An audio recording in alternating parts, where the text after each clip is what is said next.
If I wanted America to fail, to follow, not lead, to suffer, not prosper, to despair, not dream, I'd start with energy. I'd cut off America's supply of cheap, abundant energy. I couldn't take it by force, so I'd make Americans feel guilty about using the energy that heats their homes, fuels their cars, runs their businesses, and powers their economy. I'd make cheap energy expensive, so that expensive energy would seem cheap. I would empower unelected bureaucrats to all but outlaw America's most abundant sources of energy. After banning its use in America, I'd make it illegal for American companies to ship it overseas.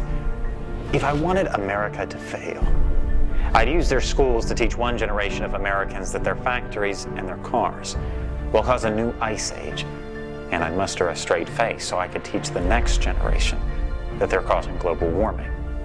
When it's cold out, I'd call it climate change instead.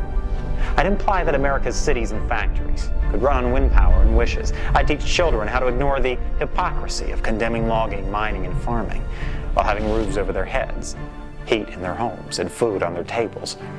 I would never teach children that the free market is the only force in human history to uplift the poor, establish the middle class, and create lasting prosperity.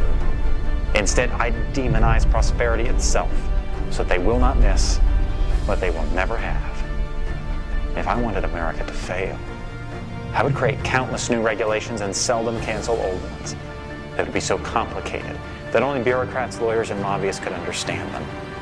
That way small businesses with big ideas wouldn't stand a chance. And I would never have to worry about another Thomas Edison, Henry Ford, or Steve Jobs. I would ridicule as flat earthers those who urge them to lower energy costs by increasing supply.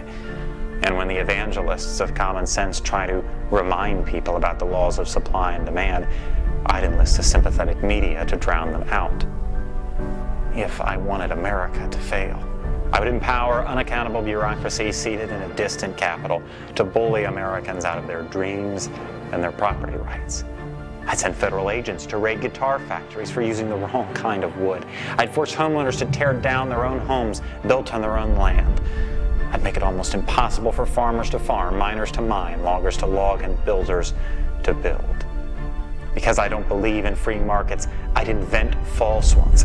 I'd devise fictitious products like carbon credits and trade them in imaginary markets. I convince people that this would create jobs and be good for the economy. If I wanted America to fail, for every concern I'd invent a crisis, and for every crisis I'd invent the cause, like shutting down entire industries and killing tens of thousands of jobs in the name of saving spotted owls. And when everyone learned the stunning irony that the owls were victims of their larger cousins and not people, it would already be decades too late.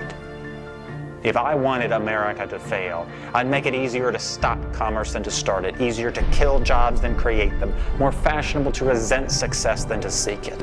When industries seek to create jobs, I'd file lawsuits to stop them, and then I'd make taxpayers pay for my lawyers.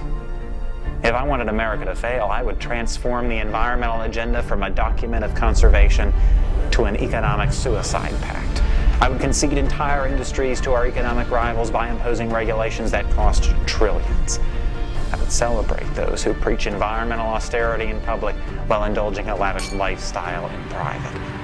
I convince Americans that Europe has it right and that America has it wrong.